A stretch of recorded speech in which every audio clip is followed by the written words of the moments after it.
lugar, pues quiero agradecer al Ateneo de Granada y a su presidente, a Jesús Ambel, que programe estas conferencias que están dentro del marco de un ciclo sobre memoria histórica, puesto que nos ayudan a no naufragar en este periodo de pandemia y confinamiento, ¿no? A que nos dé cierto respiro intelectual. Hoy, ya se ha comentado, es 25 de noviembre y, por tanto, me parece obligado también pues, tener un recuerdo para las 43 víctimas que ha habido durante este año, que hacen un total de 1.073 desde que empezaron a computarse en el año 2003 las víctimas por violencia machista. Y bueno, el panorama se completa con al menos 3 menores fallecidos, asesinados y 29 huérfanos.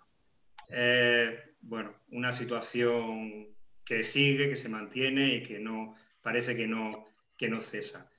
Y también, bueno, pues creo oportuno mandar desde aquí un saludo a los amigos y amigas que están hoy manifestándose en estos momentos por las calles de Granada y que, bueno, algunos de ellos, una docena, me han pedido que cuando se edite este vídeo, esta conferencia en vídeo, pues se lo haga llegar. Dicho esto, me parece, después de la lectura del libro Las nietas de la memoria, un libro de relatos, pues me parece muy oportuno el que se haya escogido esta fecha, puesto que es fruto del cruce de caminos del movimiento feminista con el movimiento de memoria. Es un proyecto que surge a raíz de la huelga feminista de 2018, del movimiento, del colectivo Las Periodistas Paramos, y voy a citar sus palabras, que reivindica el derecho a la memoria histórica de las mujeres que han quedado siempre en el anonimato cuando ellas hicieron posible, cada una a su manera, que hoy los logros de la lucha feminista consoliden la democracia y nosotras podamos vindicar para lograr una sociedad donde la equidad social y la igualdad sean indiscutibles. Yo enmarcaría este libro dentro del movimiento de la rebelión de los nietos de los que fueron víctimas del franquismo, ¿no?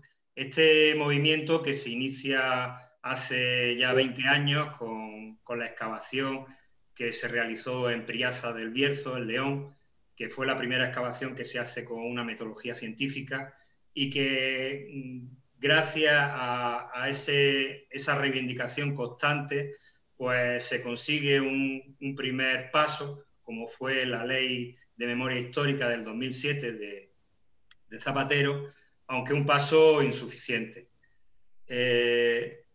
Esa movilización que se ha cuajado en el movimiento memorialista también tiene otro hito importante, que como ha sido la querella argentina, la causa de justicia universal que en su momento y que todavía está abierta, abrió la jueza argentina Servini.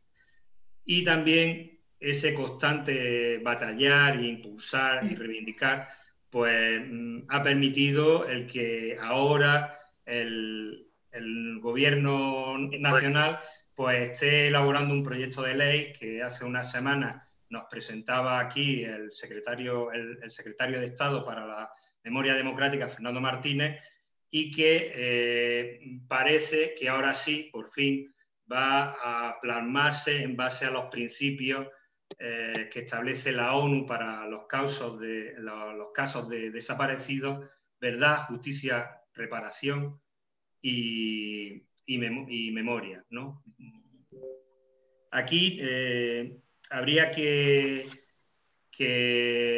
enlazar ya con lo que es el lazo con lo que es el libro y principalmente hacer unas pinceladas, que no quiero pisar las intervenciones posteriores, que serán más extensas, pero sí dejar dicho, pues la impresión que me ha causado, ¿no? Sobre todo me ha llamado la atención la sororidad que resume el libro, que se establece entre las mujeres para afrontar los problemas solas, porque los hombres están en el frente, han huido o han sido asesinados. Estas mujeres superan las dificultades con dignidad, tesón y responsabilidad, atendiendo a los menores a su cargo con escasos alimentos, pero mucho cariño, demostrando que no necesitan para obrar la tutela varonil a la que las condenará el franquismo y el nacionalcatolicismo. Son historias de retaguardia, aunque a veces también el frente se les echa encima, y ahí tendrán que cuidarse de no ser violadas, porque es su responsabilidad, y porque una violada lo es para siempre. Ya veis cómo situaciones de ahora se veían entonces, ¿no? El frío y el hambre de la guerra, que se mantendrá más de una década durante la posguerra, solo se salva de estas penalidades los que obtienen trabajo en el nuevo régimen o tienen vínculos económicos con él, lo que provoca una amplísima mortandad entre los desafectos. España es un enorme campo de trabajo, vigilado con mano de hierro y del que se lucran los allegados del régimen. En este sentido, Antonio Maestre tiene un libro, Franquismo S.A., que es bastante ilustrativo al respecto. Las mentiras y los silencios son también memoria, porque las heridas cicatrizan, pero el miedo no se cura. Así, estas mujeres deberán someterse al machismo dominante, aunque muchas de ellas mantendrán una voz interior de rechazo y rebeldía que expresarán a sus hijas y nietas cuando llegue la democracia. En definitiva, en los relatos que conforman este libro, se ejemplifica muy bien las tres represiones a las que se enfrentaron las mujeres durante la guerra y que nos explicaba el secretario de Estado, como he comentado antes, en su conferencia de hace unas semanas. La primera afectó a las activistas, a las milicianas, a las comprometidas políticamente o sindicalmente. La segunda, a las familias de los asesinados o de los huidos, ante cuya ausencia los llamados caballeros españoles se tomaban venganza.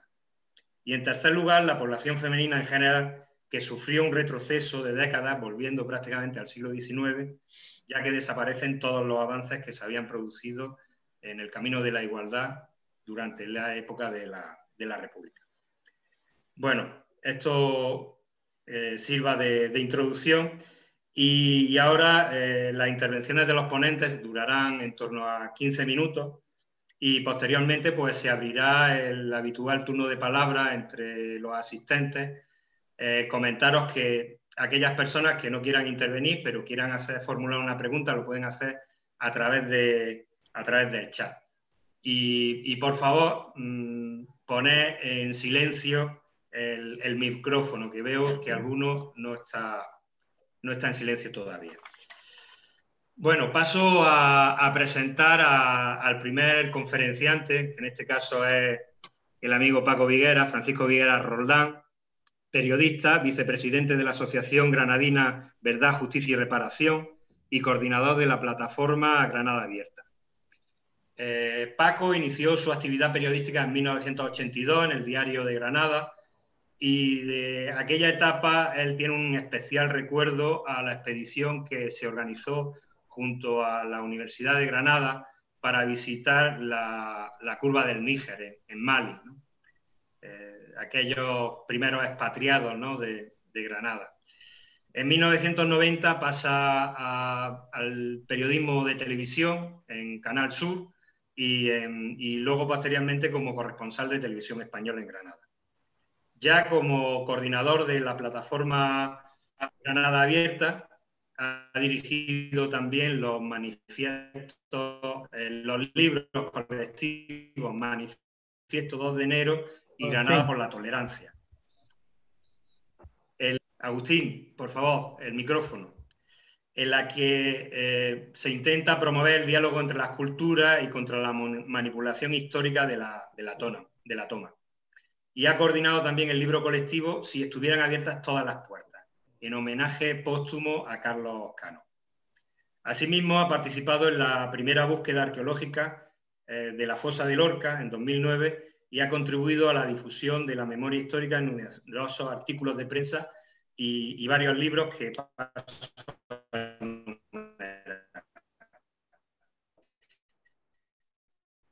Granada, Mino Ruiz Carnero, último director del diario republicano El Defensor de Granada. Los paseados con Lorca, perdón, con el maestro, sobre el maestro Dioscoro Galindo y los anarquistas Francisco Galadí y Juan Alcoyes, fusilados junto al poeta. Memoria viva de Andalucía, libro colectivo editado por la Consejería de Justicia de la Junta de Andalucía.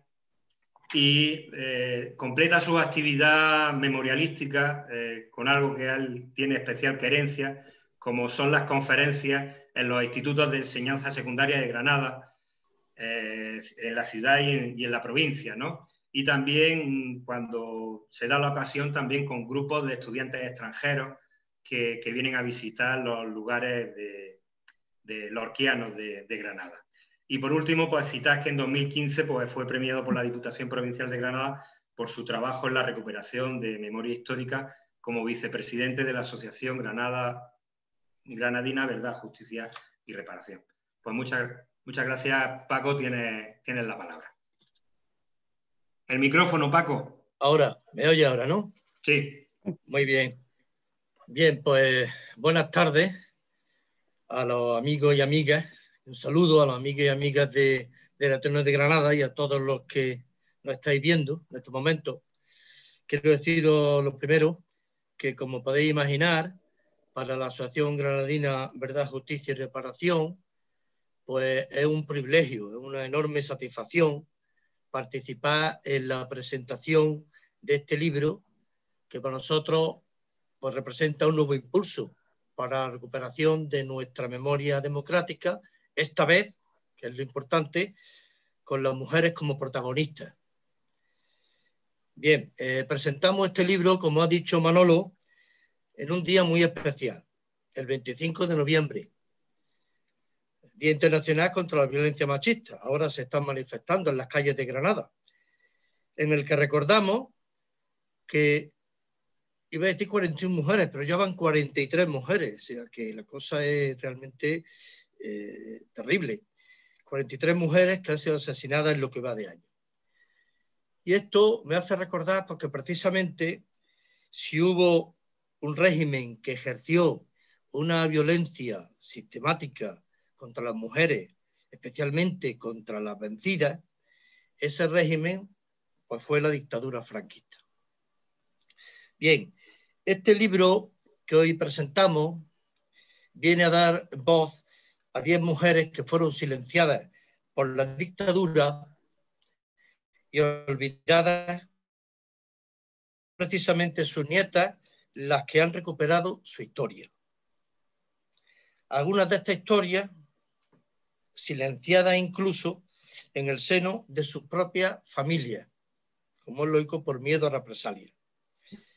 Por ejemplo, he leído todos los relatos y, por ejemplo, la abuela María nos da testimonio de ese miedo en la entrevista que le hizo su nieta Sara Plaza Casares, que comenta: la herida más o menos cicatriza, pero el miedo de María no se cura.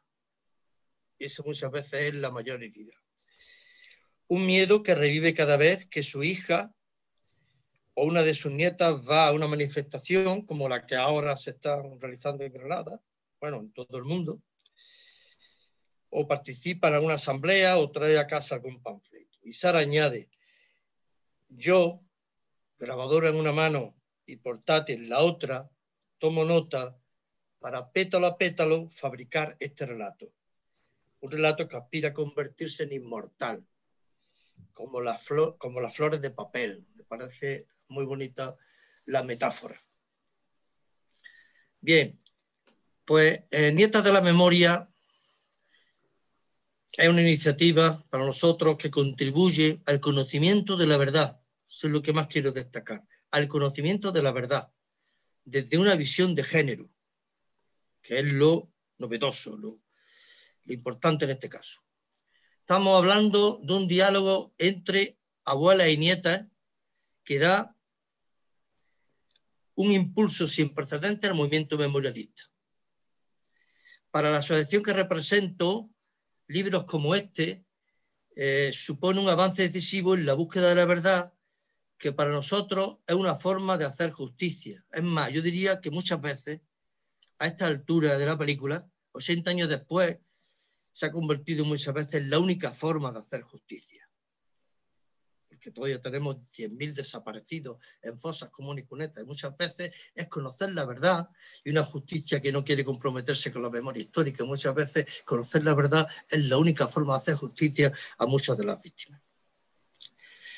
Bueno, el prólogo del libro, que está firmado por Carmen Sarmiento, periodista que todos conocemos por su compromiso con las mujeres perseguidas, marginadas, maltratadas, pues nos recuerda cómo sufrieron todos, hombres, mujeres, niños, por supuesto, pero dice, nuestras abuelas fueron las grandes perdedoras.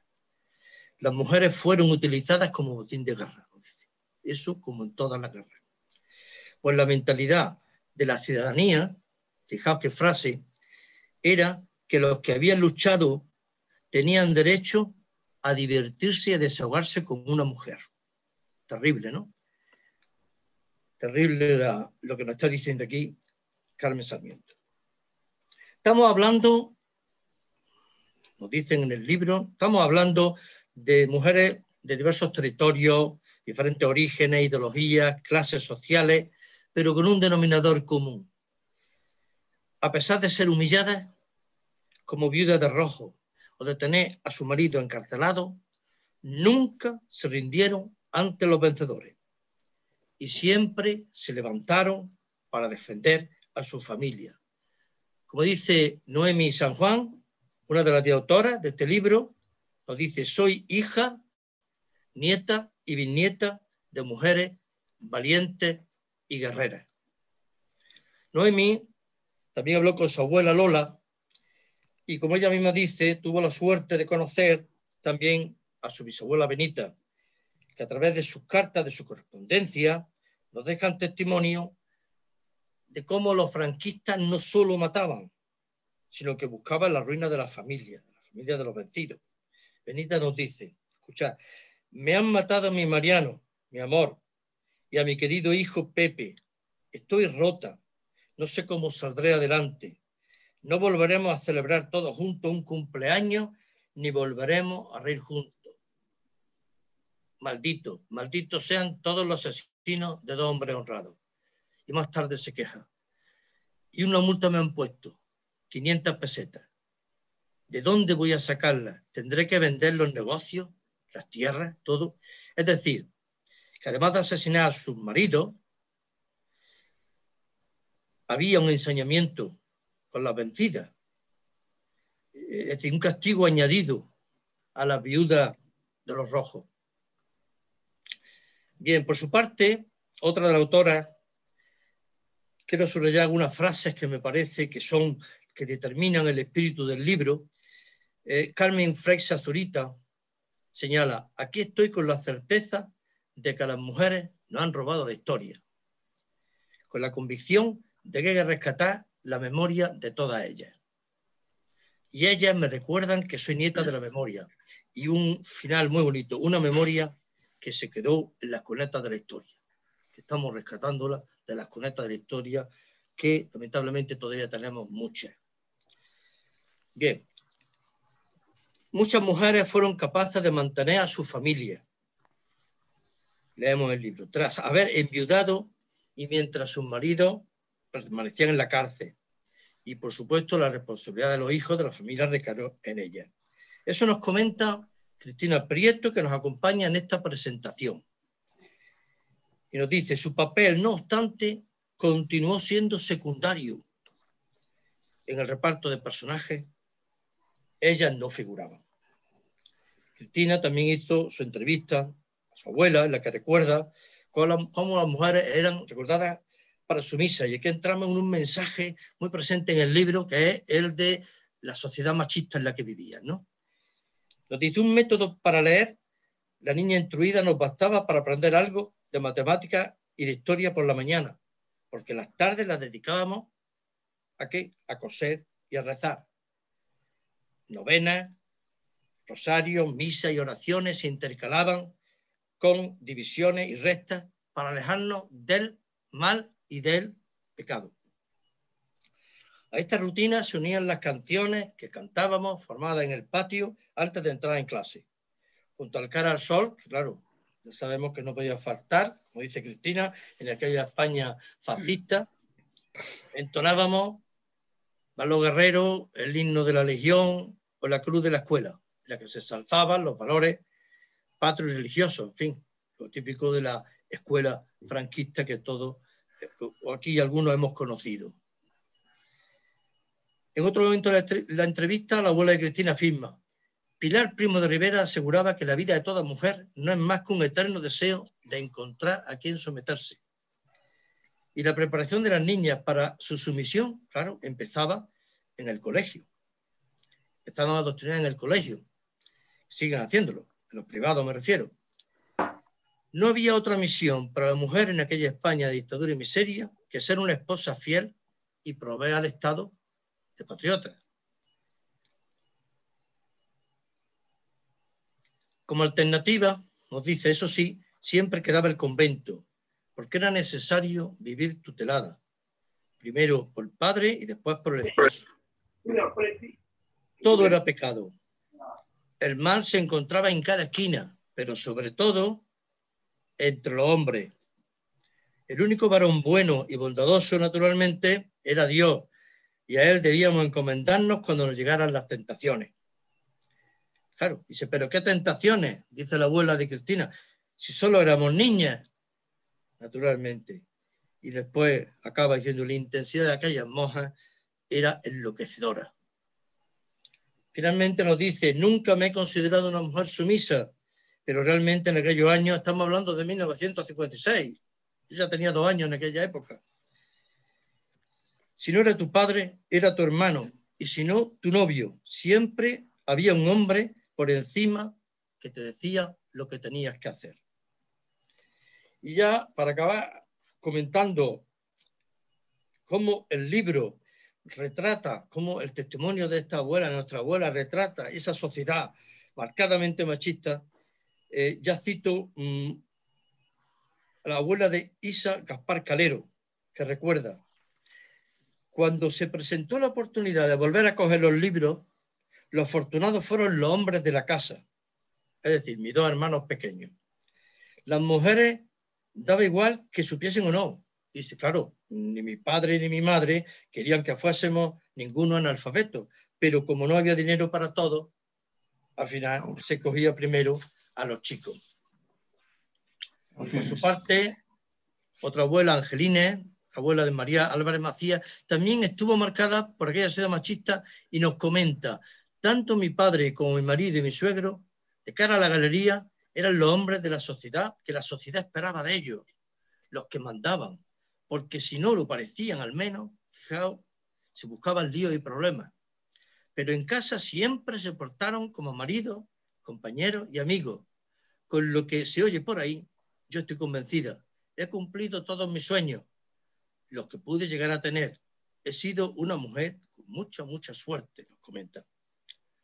Asimismo, Concha San Francisco, después de entrevistar a su abuela, hace la siguiente reflexión que también creo interesante subrayar, luego por si hacemos un debate, por si comentamos algo. Dice, me estremece comprobar cómo funciona la maquinaria del poder. El terror que paraliza al principio y traza un cerco asfixiante en torno a una familia. La humillación pretendida en cada paso.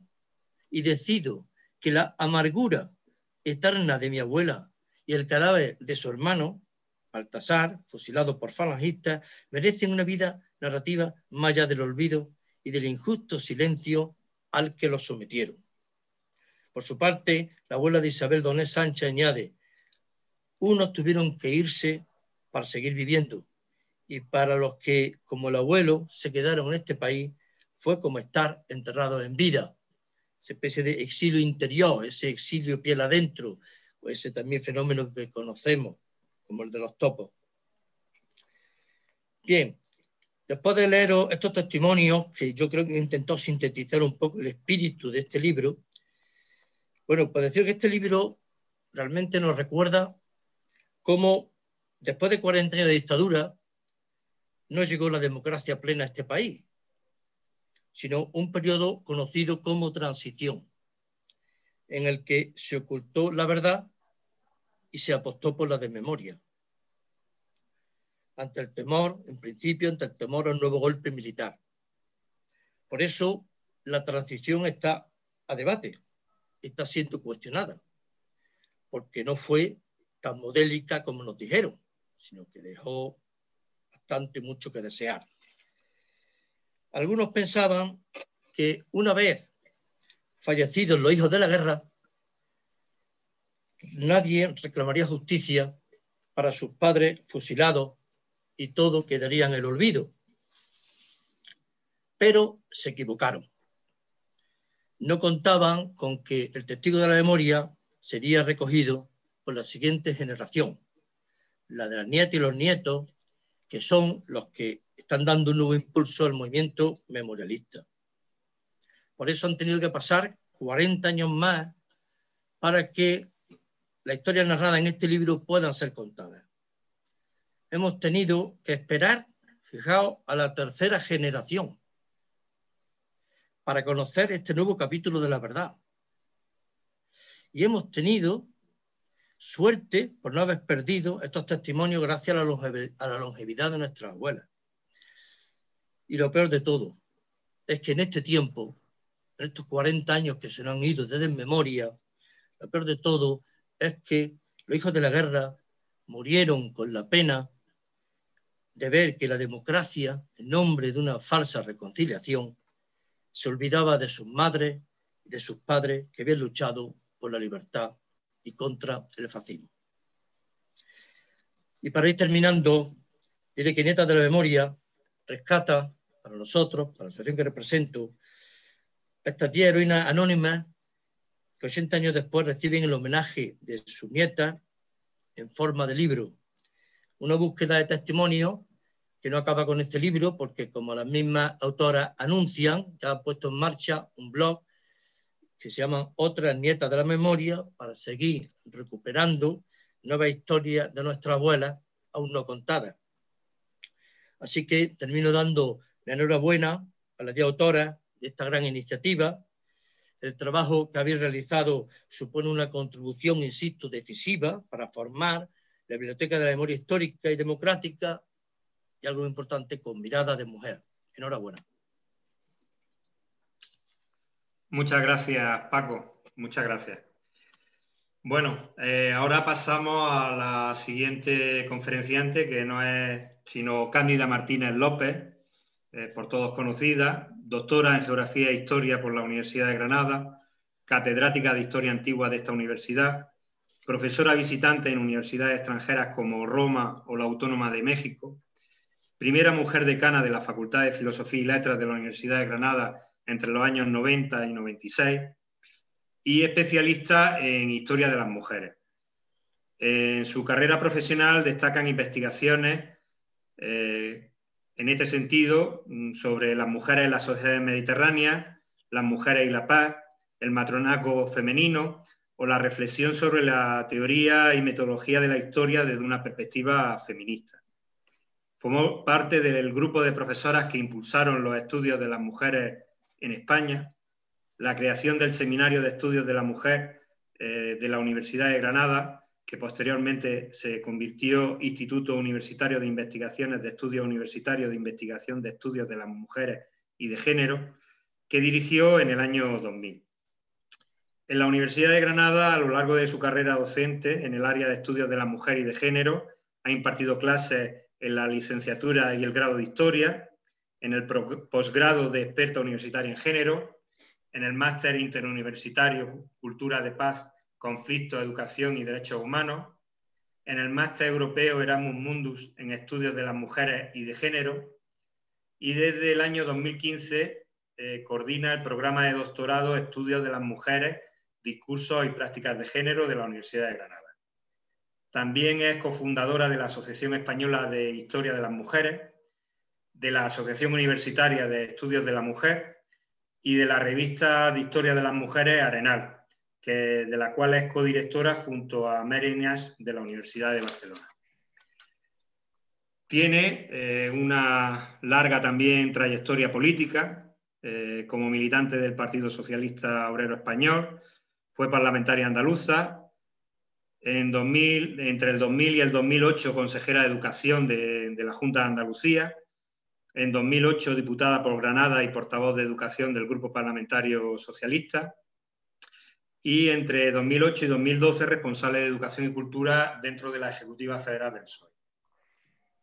Entre sus publicaciones, en solitario ha publicado Feminismo, Ciencia y Transformación Social, y junto a otros autores los libros La mujer en el mundo mediterráneo antiguo, Del patio a la plaza, las mujeres en las sociedades mediterráneas, Poblamiento ibérico y romano en el sureste peninsular, la comarca de los Vélez, de la cual, por cierto, es natural, no se me olvidó decirlo al principio, Las mujeres en la historia de España, diccionario biográfico, Las mujeres y la paz, génesis y evolución de conceptualizaciones, símbolos y prácticas, Escuela, espacio de paz, reflexiones desde Andalucía, 20 años de historia de las mujeres en España, dentro de la revista Arenal, Matronazgo y arquitectura, de la antigüedad a la edad moderna, y cartografía de género en las ciudades antiguas.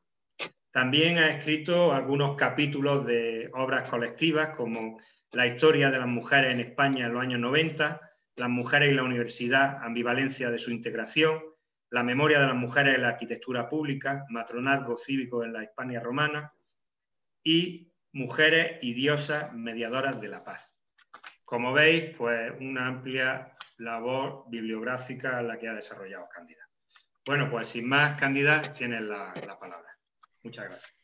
Bien, buenas tardes de verdad a todas y a todos, y ante todo muchísimas gracias. Gracias por invitarme a presentar estas nietas de la memoria. Además, como bien habéis señalado, en un 25 de noviembre, ese Día Internacional para erradicar la violencia contra las mujeres. ¿Por qué de violencia se habla en este libro? Pero también de amor, de ternura, de coraje, de esa capacidad inmensa de las mujeres para salir adelante de las situaciones más adversas. Gracias de verdad, por muchas razones, y me gustaría explicarlas. La primera, por el tema central de la obra, la recuperación de la memoria de un puñado de mujeres silenciadas, consideradas secundarias o prescindibles por la historia tradicional, escrita desde un canon patriarcal que ni contempla ni valora la experiencia vital de las mujeres.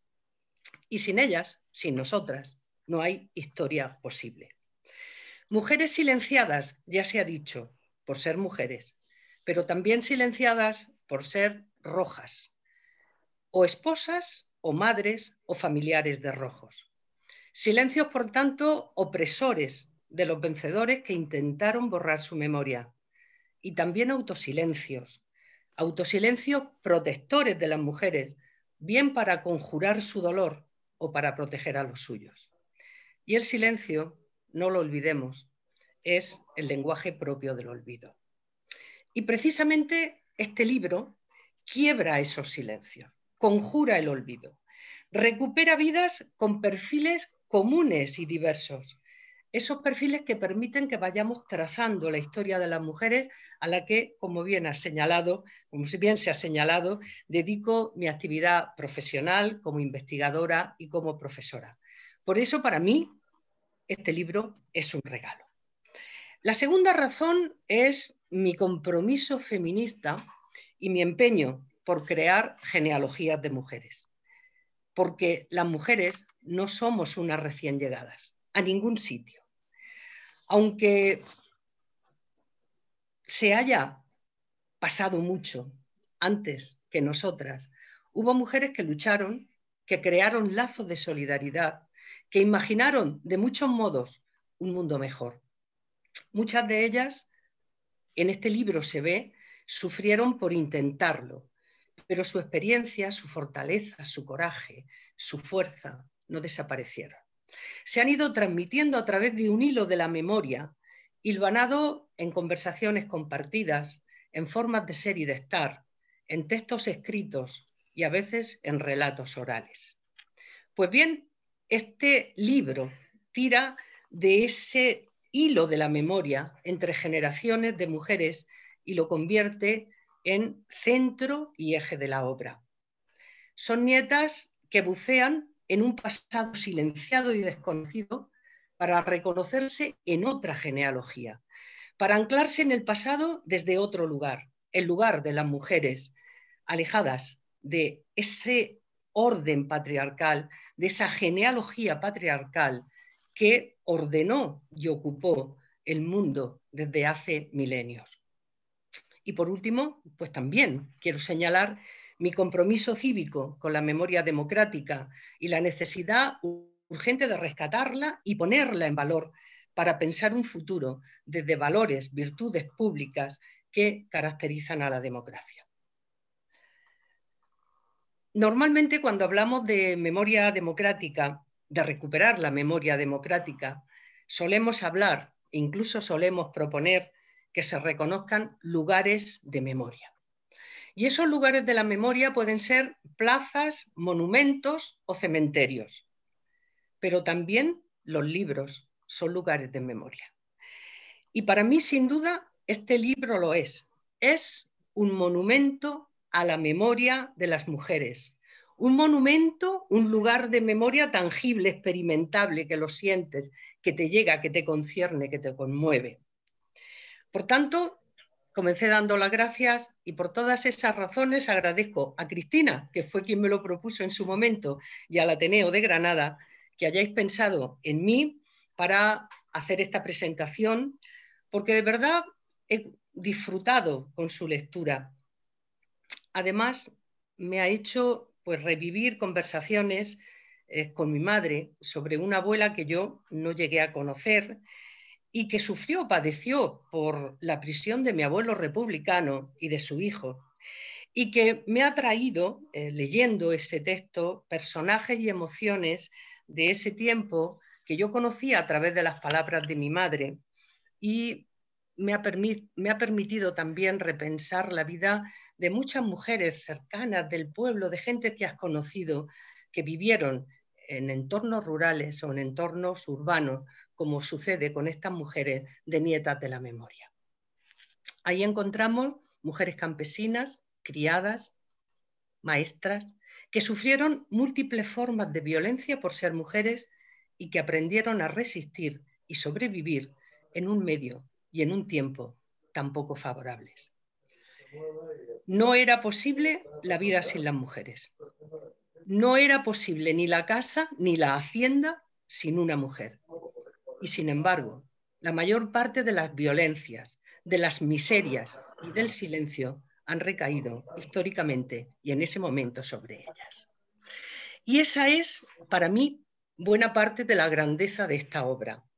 Toda ella gira en torno a mujeres, cuya vida o cuyas vidas vemos pasar en un instante breve desde las palabras de sus nietas, creando una especie de cañamazo donde se entrecruzan hilos y retazos de vidas que nos acercan de otro modo a esa España de la guerra de España y la dictadura franquista.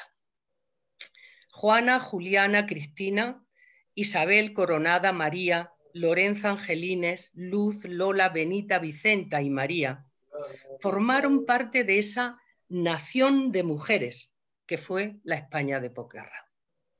Con maridos, padres muertos en la guerra o fusilados, en la cárcel o en el exilio, muchas de esas mujeres se convirtieron, sin quererlo, en cabezas de familia, asumiendo la responsabilidad de la supervivencia material y emocional de su grupo familiar.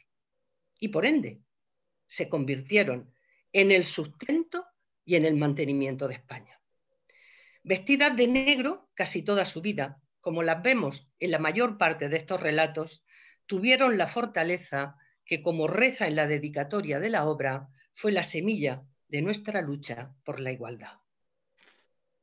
En esa España pobre y oscura, dice textualmente María, en la que las mujeres éramos seres al servicio de los padres, luego de los maridos y luego de los hijos, en una sociedad rígida y constreñida, donde las mujeres teníamos muy poco que opinar sobre nuestras vidas, una sociedad que no estaba hecha a nuestra medida y donde nuestras necesidades y deseos a nadie importaba. Esa es la España, a pesar de todo, que ellas consiguieron hacer posible y hacer que siguiera adelante. Lógicamente, hablar de todos esos relatos ni me toca, ni es posible, ni me corresponde. Pero sí me gustaría hacer una pregunta, o preguntarme, porque yo me lo he preguntado, ¿cómo fueron esas mujeres? ¿Cuáles fueron sus vivencias, sus miedos, también sus ratos felices? Porque a pesar de eso hay ratos felices, hay momentos de alegría.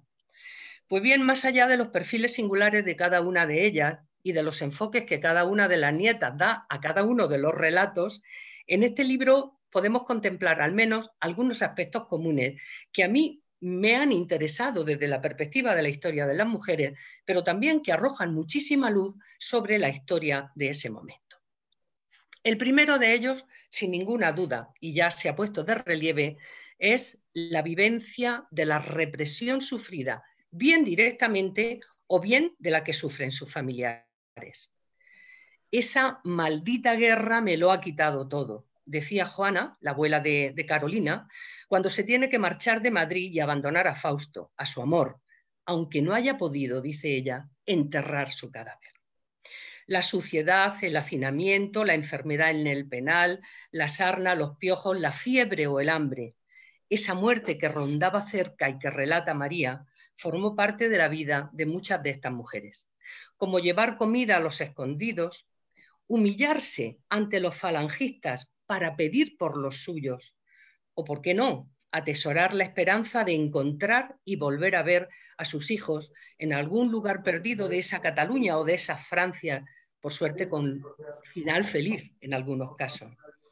O esos sentimientos ocultos en las preciosas cartas perdidas de Lola y Benita, que estallan en esos, lo decía antes Paco, malditos, malditos sean todos, asesinos de dos hombres honrados. Sin duda, hay marcas visibles y otras invisibles que quedaron en los cuerpos y en las memorias de las mujeres. La experiencia del dolor de una guerra que ellas no eligieron, sus muertos, los hijos desaparecidos, el exilio de otros, el miedo, la soledad, esas violencias sexuales, esas violadas que eran para siempre violadas, el desprecio sufrido, el desarraigo, la asunción de responsabilidades que ellas antes no habían tenido, los desplazamientos. Pero como historiadora, para mí, la garantía de conversión de una experiencia vivida en memoria histórica no depende solo del valor intrínseco como tal experiencia única e irrepetible, sino que depende de criterios establecidos cultural y políticamente sobre qué es lo que tiene legitimidad para permanecer y sobre qué debe constituirse en objeto de interés y de estudio para la historia. Por eso este libro es tan imprescindible. Muchas de las limitaciones para estipular la violencia ejercida contra las mujeres y el reconocimiento de estas como víctimas tiene que ver con la falta de visibilidad de los sufrimientos que soportaron al estar relacionados los mecanismos represivos habitualmente con su intimidad y con su vida personal. Muchas de estas mujeres, como vemos en los relatos, se ha señalado también, sufrieron en silencio y no compartieron lo sucedido porque tuvieron miedo del dolor, del recuerdo traumático o porque tenían miedo de que su familia, sus hijos, corriesen riesgos. Y la protección de las mujeres sobre su grupo familiar es una marca de género que siempre nos ha acompañado. Y ese intento de olvido no es sino otra forma de violencia, pues hizo que las mujeres se sintiesen más solas, más vulnerables y a veces incluso responsables y con sentimientos de culpa. ¿Cuántas de nuestras protagonistas han guardado silencio durante tantas décadas por esas razones? Y si se pretende que la historia y la sociedad española recojan y reconozcan la memoria de quienes se vieron afectadas por la represión de la guerra civil y la dictadura de Franco, es imprescindible conocer y reconocer la situación padecida o sufrida por miles de mujeres que por sus opciones políticas o por las opciones políticas de sus familiares la sufrieron. Bien, hay un segundo aspecto que destaca desde mi punto de vista de manera singular en esta española nación de mujeres de nuestro texto. Ese aspecto fue el hambre. Y esas ojeras por las que rezumaba el hambre, en palabras de Juana, que las hizo a las mujeres trabajar sin límite, buscar donde no había, inventar la comida de la nada, hasta convertirse, como bien dice Cristina Prieto, en artistas de los fogones. El hambre de la posguerra marcó la vida de las mujeres, consideradas responsables del mantenimiento del grupo familiar. Coronada en el relato de Isa Gaspar, así lo dice, llegó la posguerra, un periodo que no fue mejor que el anterior, donde la hambruna y la pobreza marcaban el paso a diario. Es verdad que las mujeres siempre han trabajado, aunque su trabajo no haya sido reconocido como tal. Pero en este periodo, el trabajo de las mujeres, dentro y fuera de la casa, fue el que permitió sacar muchos hogares adelante y salvar muchas vidas de la hambruna. Niñas, sirvientas con apenas unos años, mujeres que tuvieron que ir de un lugar a otro, ayudando en el tejar, en la chocolatería, en la pensión Ambos Mundos, haciendo esas preciosas flores de papel para venderlas, y siempre en la cocina, haciendo un caldo de agua con un puñado de trigo y 3 hojas, o el puré de San Antonio, Cristina, para engañar el hambre. Y sobre todo, y de forma particular, en esas tareas del cuidado de padres, hijos y familiares, siempre responsabilidad de las mujeres, y que hicieron posible la vida, el sustento y, ojo, el apoyo emocional de su grupo. Trabajar de sol a sol. Decía Lorenza, ella siempre amanece la primera. Ella siempre amanece la primera. No hay tiempo, no hay lugar del ocio, no hay lugar para diferenciar trabajo y otro ámbito de satisfacción. Los hijos y las hijas, parir y verles morir, dice Marian. Verlas o ver, buscar trabajo, no poder sustentarlos por falta de recursos, el dolor profundo de no saber qué ha pasado con los hijos. Ese maternaje de las mujeres de esa época llena absolutamente todo el texto. Como el amor también está. En toda situación difícil hay que ver cómo las mujeres buscaron situaciones y espacios de felicidad, de pequeña alegría, y el amor es una de ellas. Ese amor a sus maridos, a sus padres, a sus hijos, la alegría de verlos crecer. También el amor como parte del cuidado llena estas páginas. Y la amistad. La amistad y sobre todo la ayuda entre mujeres, en el penal, en la casa, entre hermanas, en los familiares, se convierte en uno de los sustentos emocionales de la mayoría. Pero también las ilusiones, cuando eran jóvenes por un novio o un matrimonio o por la ilusión de buscar un nuevo trabajo. Es decir, vidas de mujeres pegadas a una realidad dura, vidas de mujeres que resistieron con su trabajo y su cuidado, que permitieron sacar adelante esta España negra como sus vestidos, triste como sus penas, que se pudo empezar a levantar sobre el trabajo, los desvelos y los hombros de esas mujeres titanes, no reconocidas, silenciadas y olvidadas. Un orden que durante la dictadura franquista se vio definido por los postulados discursivos y las prácticas sociales del nacionalcatolicismo, y ya se ha dicho de la sección femenina, y que tuvo una fuerte incidencia en la construcción de una estrecha, pacata y doble moral, según el sexo, pero también lo hemos de tener en cuenta sobre la clase social.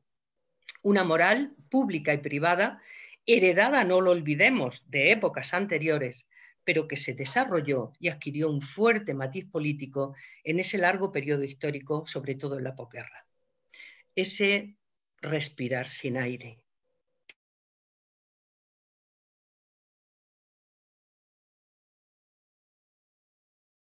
de una doble represión, la política y de género. La segunda, superpuesta a la primera, introdujo matices propios, forzó la clausura femenina a la esfera doméstica e introdujo un conjunto de aspectos políticos, sociales y morales muy difíciles de separar de la vida cotidiana. El pecado.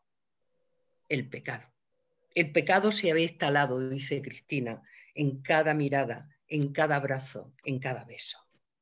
Pues bien, como dice una excelente historiadora de la memoria contemporánea, que es Miren Yona, la víctima no lo es solo por haber sido objeto de un crimen, sino que lo es también como elemento frágil, susceptible de ser silenciado y condenado a desaparecer. Y sin duda, esa condición se agranda de manera enorme en las mujeres. Todos estos grupos de mujeres deben de ser tenidos en cuenta en cualquier análisis de memoria histórica, por la sencilla razón de que el estudio de la memoria de las mujeres no debe considerarse como una mera variante de la memoria, entendiendo por tal la masculina, ni tampoco debe ser un mero complemento de esta, sino que constituye en sí misma una categoría diferenciada por sus peculiaridades tan relevante como la que corresponde a los varones. De ahí que ese estudio, este libro, sea tan imprescindible. Con todo, para finalizar, me gustaría quedarme con la dignidad de las mujeres, a pesar de todo lo sufrido. La dignidad de Lola, cuando ofendida por el sermón del cura, cito textual, se levantó del banco y recorrió despacio el pasillo central de la iglesia hasta quedarse en el centro de la nave. El cura cayó entre sorprendido e indignado por la interrupción y el descaro. Muy serena, levantó la voz y dijo: ni mi marido ni mi hijo eran manzanas podridas. Entonces se dio la vuelta y salió por la puerta con la cabeza bien alta.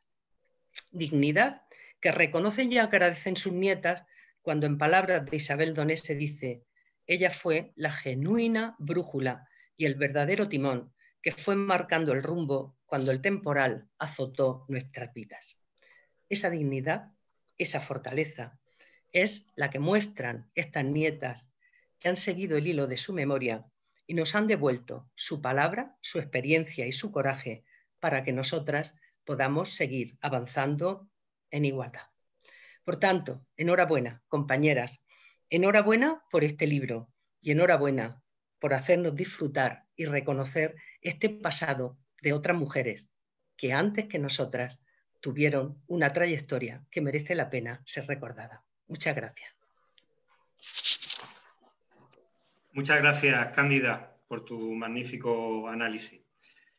Bueno, ahora y por último va a tomar la palabra una de las 10 autoras que ha participado en este proyecto, Cristina Prieto Sánchez, y paso a una breve biografía, ¿no?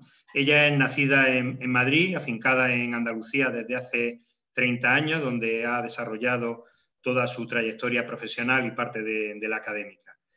Se licenció en periodismo en la Universidad Complutense de Madrid, ha cursado el doctorado en los programas de estudios de la mujer de la Universidad de Granada y se ha doctorado en periodismo por la Universidad de Málaga, con una tesis sobre el movimiento asociativo de los periodistas que recibió la calificación de sobresaliente cum laude. En su experiencia profesional arranca en Radio Almería y posteriormente en Radio Cadena Española, en Rueda Rato.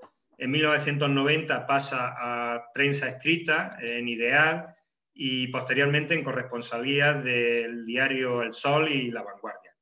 A partir de 1999 se especializa en comunicación política e institucional y ha sido responsable de los gabinetes de prensa de Izquierda Unida en Granada y en la Diputación Provincial, en concreto en el equipo de la Vicepresidencia Segunda para gestionar la comunicación en las áreas de promoción económica, empleo, cooperación y la Agencia de la Energía. También compatibiliza su actividad profesional con la de profesora de periodismo en la Universidad de Málaga, impartiendo la asignatura de periodismo político y económico y de periodismo científico y medioambiental. Y en los últimos años ha estado al frente de la comunicación en Adelante Andalucía, en el Ayuntamiento de Jaén. Ha tenido también actividad investigadora, desarrollando, participando en el proyecto de investigación Comunicación y Periodismo para la Participación Ciudadana en el seguimiento y la evaluación de la gestión de los gobiernos locales. Y bueno, como he dicho, es una de las autoras de Nietas de la Memoria. Pues Cristina, tuya es la palabra. Gracias, Manuel. Bueno, en primer lugar, agradecer al Ateneo de Granada y a la Asociación Verdad, Justicia y Reparación la organización de este acto y que me den la oportunidad de hablar de mi libro, Yo como umbral, pero bueno, creo que tanto Cándida como Paco creo que han hablado ya suficiente del libro, incluso más de lo que yo tengo preparado. Si me veis que miro hacia la derecha es porque tengo abierta otra pantalla con otro ordenador donde me he hecho un pequeño esquema de lo que voy a decir para no pasarme de tiempo y para que no se me olvide nada. Bueno, darle las gracias también a Jesús Ambel, que el presidente del Ateneo, que enseguida que conoció la existencia del libro, pues me invitó a presentarlo en este foro. Y por supuesto a Cándida, a la que conozco hace muchísimos años y que me enseñó a investigar, porque fue mi tutora de ese programa de doctorado. Fui de las primeras alumnas de ese programa de doctorado de estudios de la mujer. Y a Paco Vigueras, infatigable periodista, compañero de fatigas en esto de informar para otros. Bueno, como sabemos y hemos comentado ya, hoy es 25 de noviembre, es el Día contra la Violencia Machista y precisamente la violencia es un tema transversal en este libro, como bien ha comentado Cándida, porque en él hablamos de mujeres y además somos 10 mujeres periodistas feministas hablando de otras tantas mujeres a las que nos unen unos estrechos lazos familiares. Bueno, voy a hacer un inciso, solamente un matiz para decirle a Paco Vigueras, que yo de quien hablo no es de mi abuela, es de mi madre, ¿vale? Porque claro, si echas la cuenta de los años va a ser imposible, por lo que estábamos hablando, que yo pudiera hablar de mi abuela. Hablo de mi madre, soy la única que habla de su madre y luego explicaré por qué. Bueno, me gustaría iniciar mi intervención señalando que prometo no pasarme de los 15 minutos, porque creo que un coloquio posterior va a ser mucho más enriquecedor. Y primero, bueno, he estructurado mi intervención como en dos bloques, ¿no? para que quede claro y para no perderme, para que lo tengamos todos en la cabeza. En el primero hablaré del momento histórico al que nos estamos refiriendo y cómo el fascismo acorraló a las mujeres, ¿no? Intentaré navegar por esa tela de araña que la dictadura tejió alrededor de nuestras mujeres. Y en el segundo bloque ya daré algunas pinceladas de cada una de las historias para que todos vosotros podáis conocer el contenido del libro. Pero antes quiero contar un poquito la intrahistoria de este libro, de este trabajo, porque creo que merece la pena, ¿no? Por la implicación que en ella tienen las redes sociales y por el gran impulso que supuso para nosotras el 8 de marzo de 2008. Este libro nace como consecuencia de esa huelga, la primera huelga de mujeres del 8 de marzo de 2018. Bueno, pues nos arrastró también a las periodistas, ¿no? Nosotras participamos bastante activamente en aquellas movilizaciones y creamos un chat de ámbito nacional en el que nos llegamos a dar cita a 2.200 mujeres, periodistas y comunicadoras de distintas ciudades, de distintos puntos de la geografía nacional. No sé ahora mismo situar en el tiempo, el momento en el que algunas de nosotras empezamos a hablar de nuestras abuelas, de nuestras madres, de lo mal que lo habían pasado, de cómo habían superado una guerra, una posguerra y una dictadura que las había machacado. Poco a poco fuimos dando pinceladas, fuimos hablando, fuimos contando pequeñas historias hasta que decidimos un grupo de nosotras, inicialmente eran más de esas 10 que al finalmente hemos participado en este libro, decidimos crear un chat aparte para hablar precisamente de esto. Y yo, bueno, recuerdo noches hasta las tantas escribiendo en el Telegram, ¿no? Era un chat de Telegram, porque aquello era interminable, o sea, contábamos y no dejábamos de contar. Bien, a principios del 19 decidimos que, bueno, era tan enriquecedor de lo que estábamos hablando que, bueno, decidimos que por qué no lo escribíamos, ¿no? De momento vamos a escribirlo y vamos a ver qué sale. Cada una escribió el relato, la historia de su abuela. Yo elegí escribir la de mi madre porque todos los relatos eran de guerra y inmediata posguerra, y el relato de mi madre es un poco diferente porque es una niña educada en el nacionalcatolicismo. Cuando acaba la guerra mi madre tiene solamente 5 años, entonces ella refleja muy bien esa educación enloquecedora de las monjas, esa represión de unas mujeres jóvenes que incluso en pleno verano tenían que estar en casa a las 9 de la noche, no vaya a ser que fueran a hacer algo extraño. Cómo pasan de la tutela de sus padres a la tutela inmediata de sus maridos, cómo se les niega incluso la posibilidad de crecer profesionalmente. Entonces decidí que yo prefería contar la historia de mi madre. Bueno, fuimos escribiendo estas historias, las fuimos perfilando, las fuimos dando forma y unificándolas, nos fuimos pasando los relatos de unas a otras, digamos, porque entre nosotras nos dábamos un poco el visto bueno. Y al final, bueno, pues decidimos ponernos a buscar editorial. Nos fue facilísimo porque he de decir que dimos enseguida con Bala Perdida, y su responsable, Lorena Carbajo, le encantó el proyecto, y inmediatamente, bueno, pues lo editó con, bueno, ya sabéis, los que habéis escrito libros con esas correcciones interminables, ¿no?, que proponen los editores y tal, pero a las que todas dijimos que sí porque nos parecían muy bien. Y en marzo de 2020 se publica el libro, con la mala suerte de que nos pilló todo esto del bichito, el COVID, porque yo me niego a decir la COVID, o sea que también como es femenino es peor, el COVID, y tuvimos que parar todas las presentaciones, ¿no? Bueno, aún así hemos estado en algunos foros como este, y bueno, ya estamos, acaba de salir la segunda edición, con lo cual pues estamos bastante contentas. Bueno, como digo, ya que he contado un poco la intrahistoria del libro, que me parece bastante interesante, entro ahora ya en esos 2 bloques que he anunciado al comienzo, en el que voy a dividir mi presentación. Como ya sabemos, el primer bloque lo voy a dedicar un poco al momento histórico y luego ya hablar un poquito del libro. Bueno, como ya sabemos, el 18 de julio del 36 se produce en España una sublevación militar, un golpe de Estado que triunfó y que sumió a España en un oscuro periodo de 40 años de dictadura. El advenimiento del fascismo a España puso en marcha varios mecanismos que supusieron de facto una cárcel para las mujeres, a las que convirtió en ciudadanas de segunda categoría. En primer lugar, sentó las bases del pensamiento androcéntrico y patriarcal, naturalizando la desigualdad a través de la jerarquización de los sexos. Ese macho español y patriota que todas y todos conocemos, que se perpetúa hasta la década de los 70 y que se refleja muy bien en el cine, en películas que todos conocemos, ¿no? En segundo lugar, creó una legislación ad hoc con la que relegó a las mujeres al ámbito privado. Las encerró en casa, aislándolas del mundo exterior, de la posibilidad de tener una red propia de relaciones sociales independiente de la de sus maridos o el resto de la familia, y las hizo dependientes económicamente con la complicidad de los varones.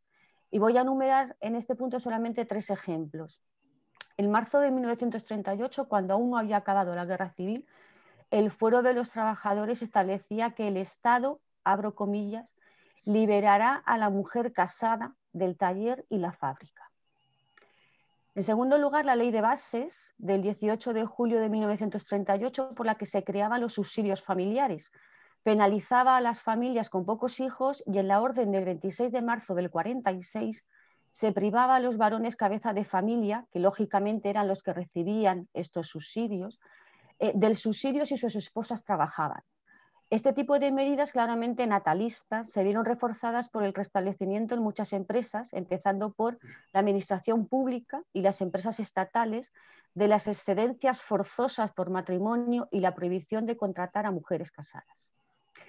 Y en tercer lugar, la Ley de Reglamentaciones Laborales de 1942, que establecía que un mes antes de la boda las mujeres debían firmar su despido voluntario y para acceder de nuevo a la vida laboral pasados 2 años debía contar con la autorización de su marido. De esta ley, mi madre sabe mucho, yo lo cuento en el libro, mi madre tuvo que dejar de trabajar, mi madre era modista de alta costura, tenía un futuro excelente en la moda, pero se casó, decidió casarse.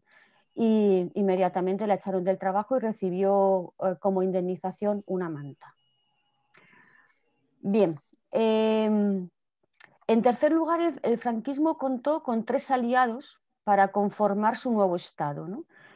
La Iglesia, la sección femenina y los medios de comunicación, donde tuvo un papel esencial la radio, que calaba profundamente en las clases populares que no accedían a los medios escritos debido a las altas tasas de analfabetismo. Y la radio popularizó los seriales en donde el modelo de mujer predominante era abnegada y fiel esposa.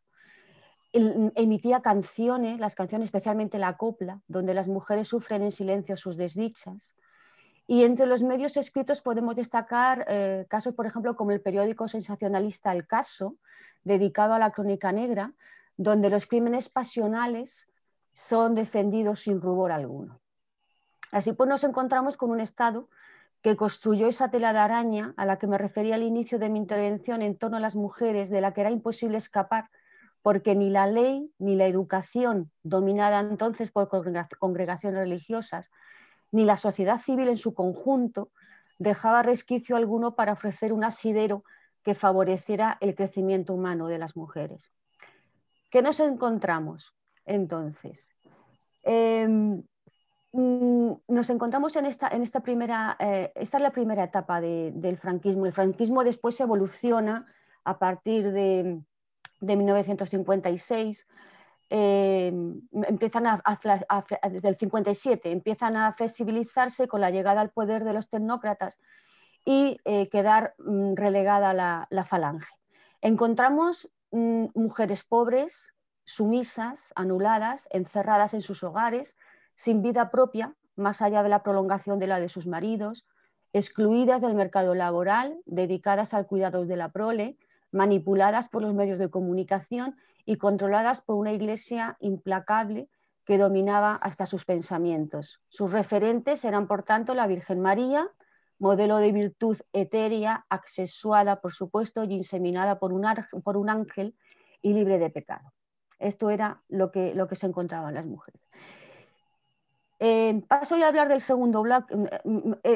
Dibujada este escenario, ¿no?, en el que las mujeres vivieron, hablo del segundo bloque y ya las historias recogidas en este libro, porque todo este marco se ve perfectamente reflejado en las vidas de Juana, de Juliana, de Isabel, de Coronada, de María, Lorenza, Luz, Benita y Vicenta, contadas por sus nietas. Carmen Feisa, Carolina Pecharromán, Concha San Francisco, Isabel Donet, Isa Gaspar, Marian Álvarez, Noemí San Juan y Sara Plaza. Y yo, Cristina, que cuento la historia de mi madre, de Cristina también. Los relatos se sitúan en Madrid, Barcelona, Zamora, Valencia, Badajoz, Burgos, León y Zaragoza. Y entre ellos hay historias urbanas y historias rurales, con lo cual se presenta un mosaico que creo que es bastante completo de la situación de estas mujeres. Juana, por ejemplo, tras ser fusilado su marido, emprende una huida desesperada de Madrid y por el camino tiene que desprenderse de 3 de sus hijos y quedarse solo con el pequeño, que era el más débil físicamente. Recuperó posteriormente solo a 2.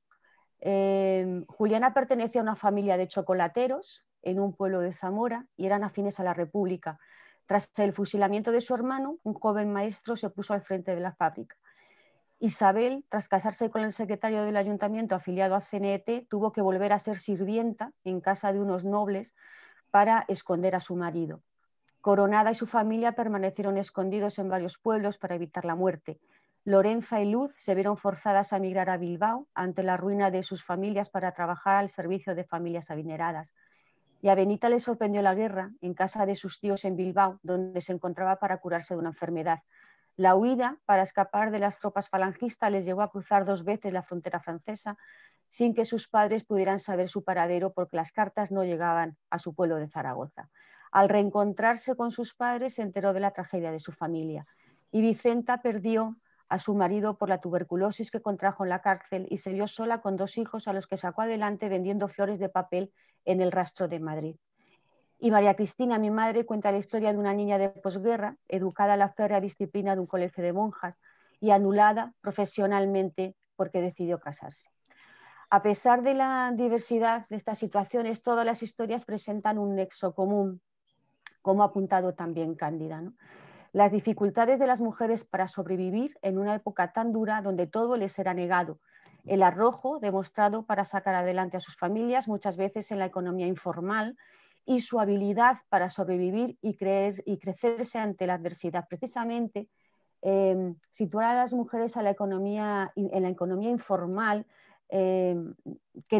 con la que lograron sacar adelante a sus familias, ha tenido después sus consecuencias, porque son las mujeres con las pensiones más bajas, porque son mujeres que no cotizaron, mujeres que han trabajado toda su vida y que al final de sus días se han encontrado con pensiones asistenciales porque trabajaron siempre dentro de esta economía informal.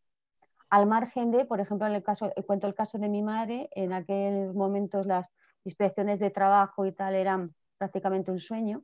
Mi madre trabajó pues desde los 14 años hasta los 29 que se casó, y cuando fue a arreglar lo de la jubilación se encontró con que solamente habían cotizado por ella 8 años. De todos los que había trabajado solamente tenía cotizados 8, con lo cual tiene una pensión asistencial porque no ha llegado a cotizar lo que marcaba la ley. Bueno, hoy es 25 de noviembre y no voy a terminar mi intervención sin apuntar que en el conjunto de los relatos vamos a encontrar muchos tipos de violencias, como la violencia económica, la violencia institucional propiciada por el Estado, la violencia psicológica ante el miedo a la muerte, la violencia laboral hacia unas mujeres a las que no se les permitió crecer profesionalmente, la violencia educativa, porque cuando hubo algo de dinero en las familias se primó la instrucción de los varones, y especialmente una gran violencia simbólica, materializada en estereotipos, mensajes, valores o signos que transmitieron y favorecieron el hecho de que se consolidaran en relaciones basadas en la desigualdad. Y para terminar, solamente un apunte, porque prefiero dejar más tiempo al coloquio. Nuestro compromiso va más allá de este libro, como ha comentado Paco, porque al escribir las historias de nuestras mujeres hemos reflexionado mucho sobre la cantidad de relatos similares que tiene que haber, ¿no? Que tiene que haber por todo el país. Por ello, acabamos de publicar un blog, está recién estrenado, se publicó el viernes pasado, después de, bueno, ya sabéis lo que es diseñar una web, que todo esté bien, que todo esté claro, que todos los enlaces funcionen. Bueno, pues ya está en abierto y queremos ahí recoger historias de otras abuelas contadas por otras nietas.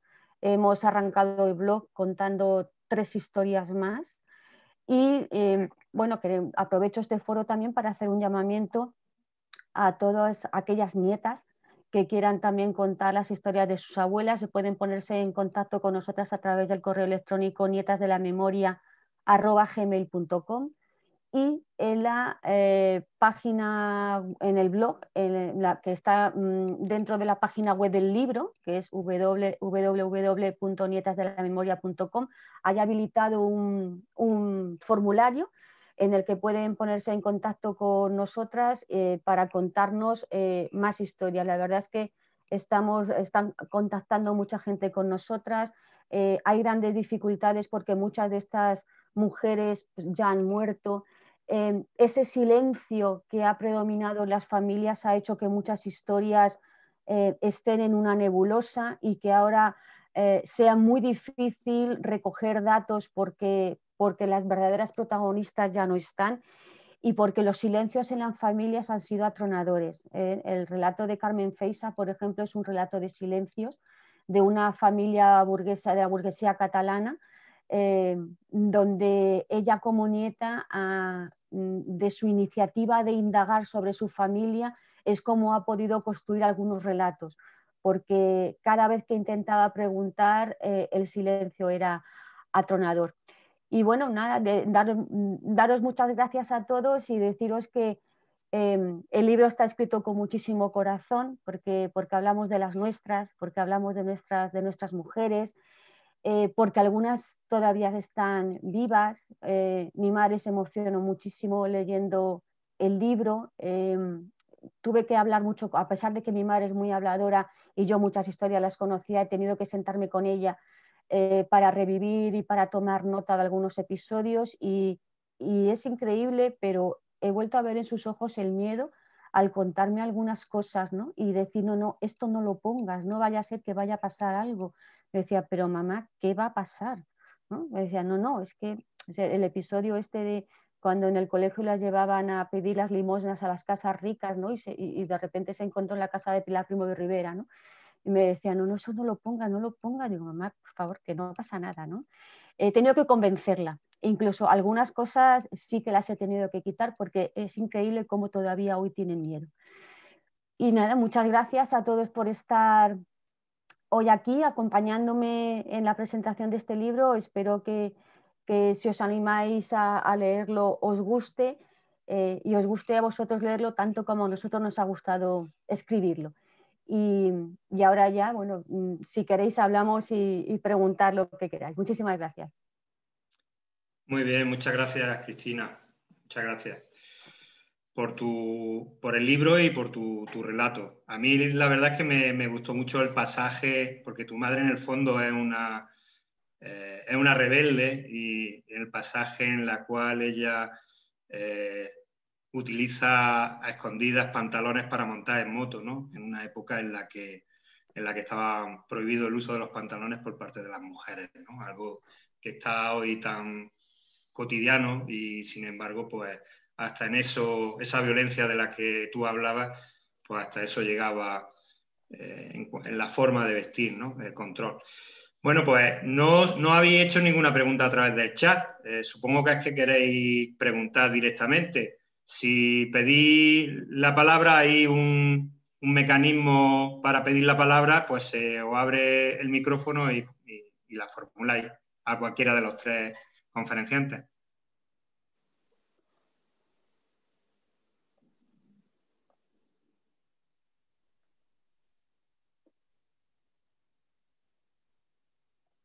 Maribel.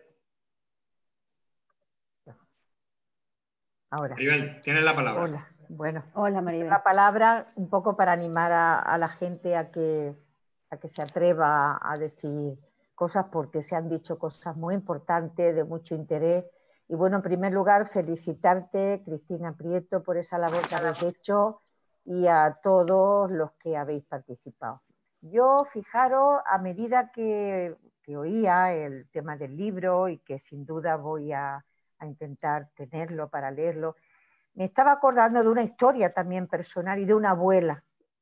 En este caso, una bisabuela, fijaros, una bisabuela que también, como mujer, se vio envuelta en una historia un poco terrible. Ella no era, no tenía un perfil político, ni se había pronunciado por la República, ni vivía su tiempo, y era republicana como todos los españoles en ese tiempo. Pero resulta que un hijo suyo desaparece y fueron a por ella. Yo tengo que decir que esta historia, este relato personal que yo he descubierto hace muy poco, porque ese silencio que hay que remarcar, hay un silencio familiar muy grande, hay un miedo todavía al cabo de tanto tiempo muy grande, todavía da una especie de vergüenza, de miedo, como decía Cristina, a, digamos, manifestar cuestiones que han pasado y que son necesarias o imprescindibles sacar a la luz. Yo soy de Ceuta, donde sabéis, los historiadores y las historiadoras que allí no hubo guerra, allí Franco llegó a Ceuta y empezaron los crímenes y punto. O sea, se mataron, no sé si llegaron a ser 300 personas, y entonces tenía un alcalde comunista, un médico muy conocido y reconocido a día de hoy, y bueno, allí se pasó directamente al franquismo puro y duro.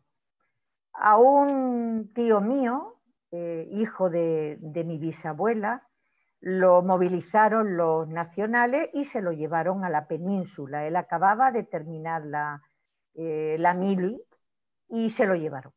Entonces ese tío mío desapareció, no lo localizaban. ¿Y a dónde fueron? A mi bisabuela.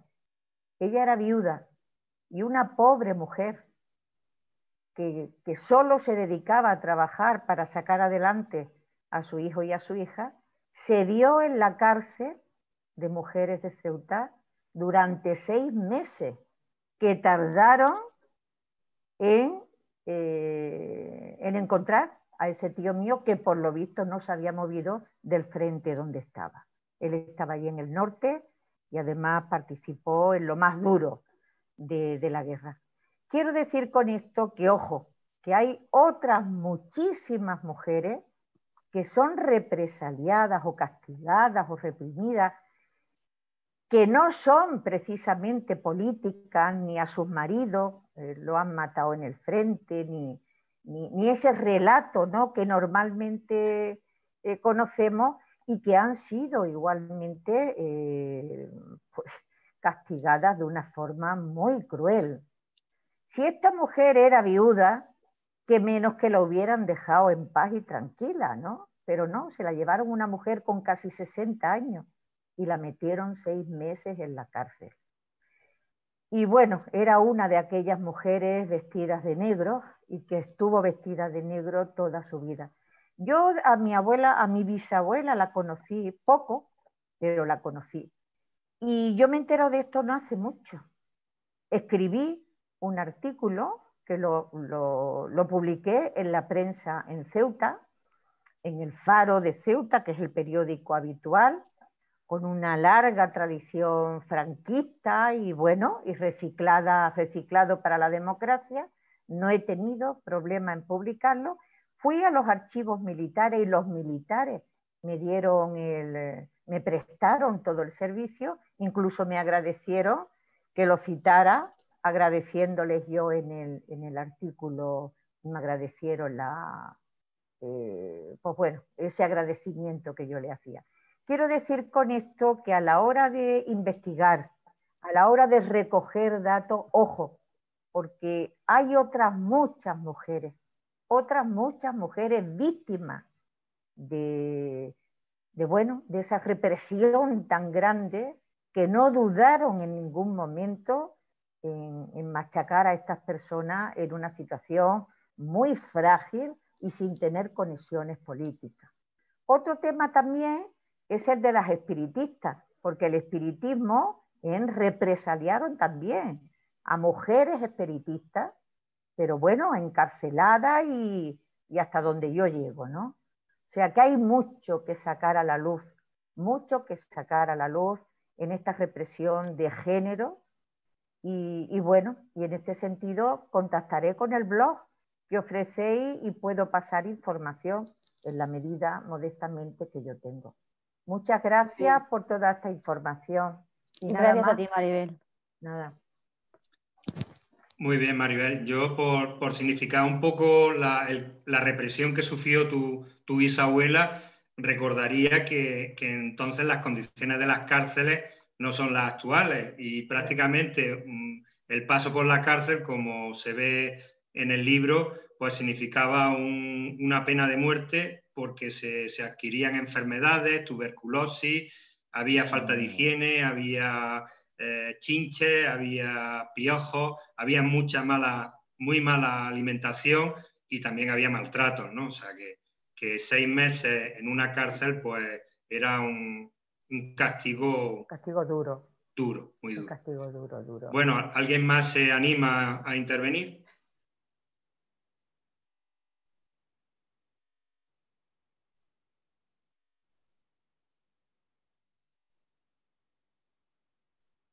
¿no?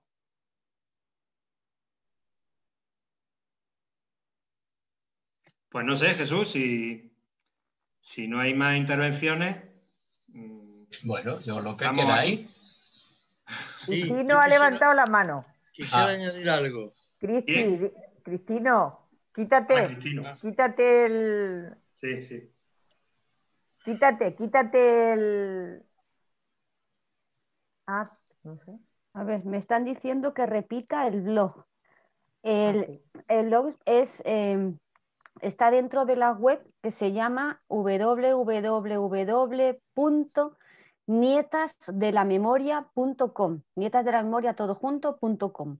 Vale. Ahí está nuestro libro, Nietas de la Memoria, y luego hay un apartado que dice Conoce otras nietas. Ese es el blog, ¿vale?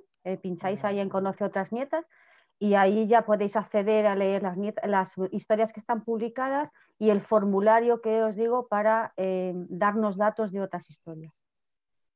Nosotras, bueno, esto lo decimos siempre cuando nos escriben, las historias las editamos nosotras.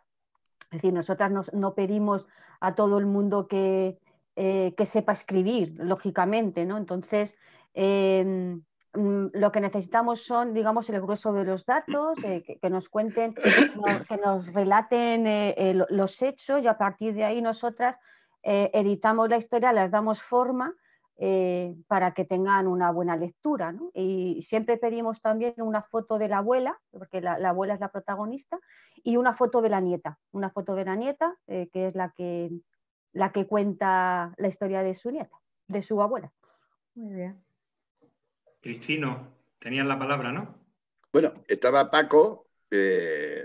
Yo había pedido la palabra porque parecía que se acababa y como sobraba un poco de tiempo, iba a emplear unos minutos en hacer una reflexión en alto y por eso he pedido la palabra. De haber habido palabra, pues lo hubiese dejado. En fin, yo básicamente quería indicar una cuestión que me ha hecho pensar muchas veces al respecto de este problema de la mujer y concretamente con lo de la violencia de género. Es un problema, como todos sabéis, muy complejo. Tan complejo que fijaros la de años que lleva prestándose atención a este problema y no se soluciona todavía. Fijaros que el virus tan temido es posible que en un par de años se pueda solucionar con la vacuna. Todo radica en la complejidad del problema. Y el ataque al problema desde las, digamos, disciplinas que se deben de ocupar del asunto deberían de haber dado ya con una explicación del fenómeno a fin de solucionarlo.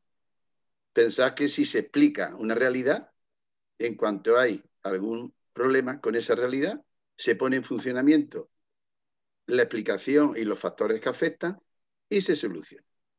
Pero claro, es un problema complejo que el método científico ha sido incapaz de solucionar, como le pasa siempre que quiere abordar un problema complejo.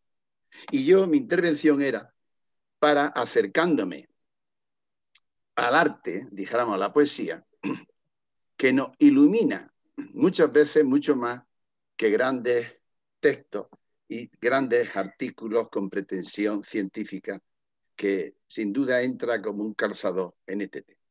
Y como se tarda un minuto en leerlo, me voy a permitir hacerlo. Esa era mi intervención. Y dice así, este poema pertenece a un poema que se titula Prehistoria y es de José Emilio Pacheco. Tiene 4 partes. La última parte está dedicada a la mujer y la explicación que él da es algo más sustancioso que todo lo que se oye desde un punto de vista más riguroso, dijéramos más científico. Y dice así esa 4ª parte. Mujer, no eres como yo, pero me haces falta. Sin ti sería una cabeza sin tronco o un tronco sin cabeza. No un árbol, sino una piedra rodante. Y como representa la mitad que no tengo, y te envidio el poder de construir la vida en tu cuerpo, diré, nació de mí, fue un desprendimiento y debe quedar atada por un cordón umbilical invisible. Tu fuerza me da miedo. Debo someterte como a las fieras tan temidas de ayer. Si no aceptas el yugo, si queda aún en la ceniza el rescoldo de aquellos tiempos en que eras reina de todo, voy a situarte entre los demonios que he creado para definir como el mal cuanto se interponga en mi camino hacia el poder absoluto. Eva o Lili, escoge pues entre la tarde y la noche. Eva o Lili, no lamentes mi triunfo. Al vencerte me he derrotado. Nada más. Muchas gracias. Muchas gracias, Cristino. Bueno, antes de darle la palabra a Paco, voy a leer una pequeña intervención que ha hecho Nadiame a través del chat, que dice así. En secundaria cada vez hay más charlas sobre mujeres, pero a veces nos quedamos en las grandes mujeres, entre comillas, de la historia, que está bien, pero sería maravilloso poder acercar a nuestro alumnado a estas mujeres cotidianas, cuyas vidas merecen ser contadas y rescatadas. Yo creo que está muy bien la aportación. Paco tenía la palabra. Sí, mira, añadir un par de reflexiones. Una precisamente tiene que ver con lo que dice Nadiame. Mira, primero, lo que quiero añadir es que a nuestra asociación llevan ya también un tiempo llegando trabajos de investigación de mujeres que se están incorporando al movimiento de muralistas. Es una de las incorporaciones más potentes y más apasionadas que tenemos. Y precisamente el libro de Nietas de la Memoria, que debía de llamarse, según me ha dicho Cristina, 9 nietas de la memoria y una hija. 9 nietas y una hija de la memoria. También. Es que quedaba muy largo. Bueno, seguimos. Entonces, Cristina, llegan algunos testimonios, no sé si tú conocerás alguno, por ejemplo, Ángeles de la Torre, es un trabajo de investigación, pero ha escrito una novela, se llama Exiliado piel adentro. Y fíjate cómo coincide, por ejemplo, tanto hablabas del miedo, ¿no? Y uno de los testimonios que recoge ella dice precisamente, ya somos viejos y no nos pueden hacer nada, pero por si acaso no pongan nuestros nombres. Sí. ¿A dónde llega el miedo? No pongan nuestros nombres. Es que es así. Yo recuerdo que hubo una de las 13 rosas que decía que mi nombre no se borre de la historia. Decía las 13 rosas. Bueno, pues aquí estas personas mayores pasaron tanto miedo y dicen, no pongan mis nombres por lo que pueda pasar. Bien, pues en esa investigación que nos llegó a nosotros, hay un momento que nos dice, es muy breve, las mujeres de los rojos eran peladas a rape, paseadas por la plaza del pueblo como escarmiento y purgadas con aceite de ricino para sacar de sus cabezas toda la idea roja y masónica. Es el lenguaje que utilizaban los golpistas, ¿no? Los franquistas.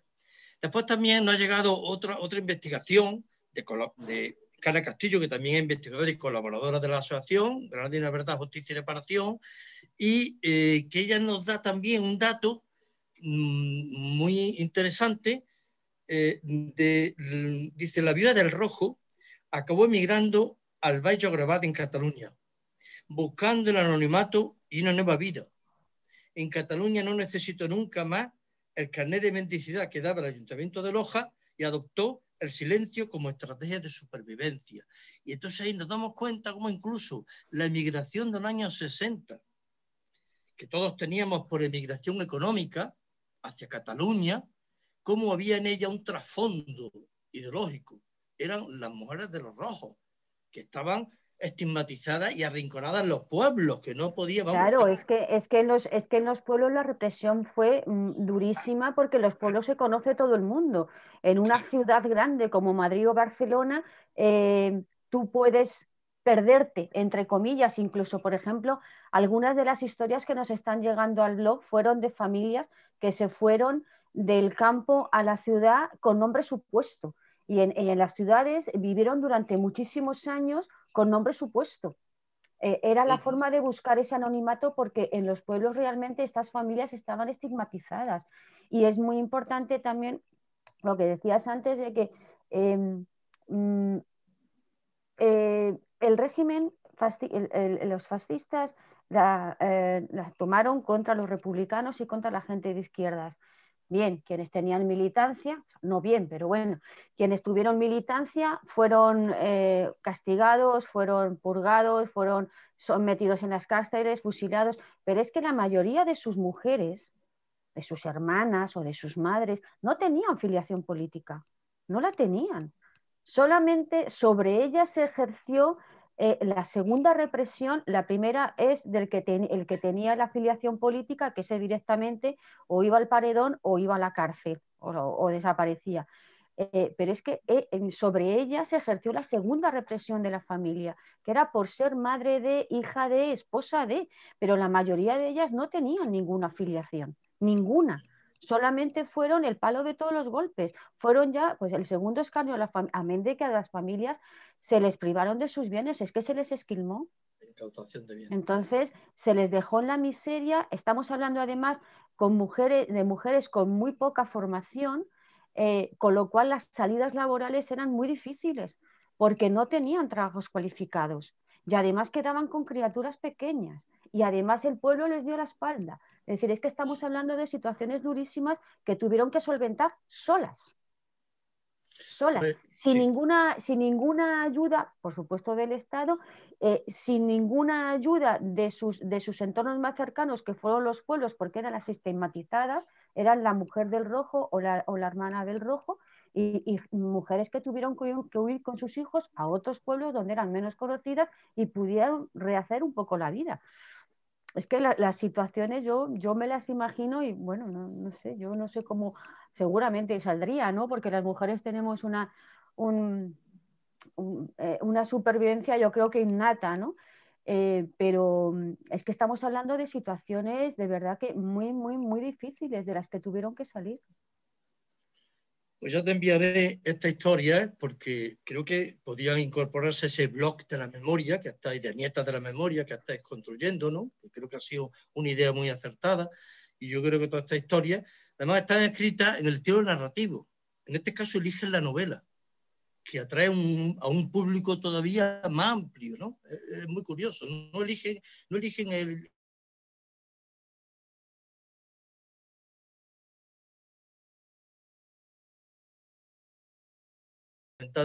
ese blog y esa página web que estáis haciendo, ¿no?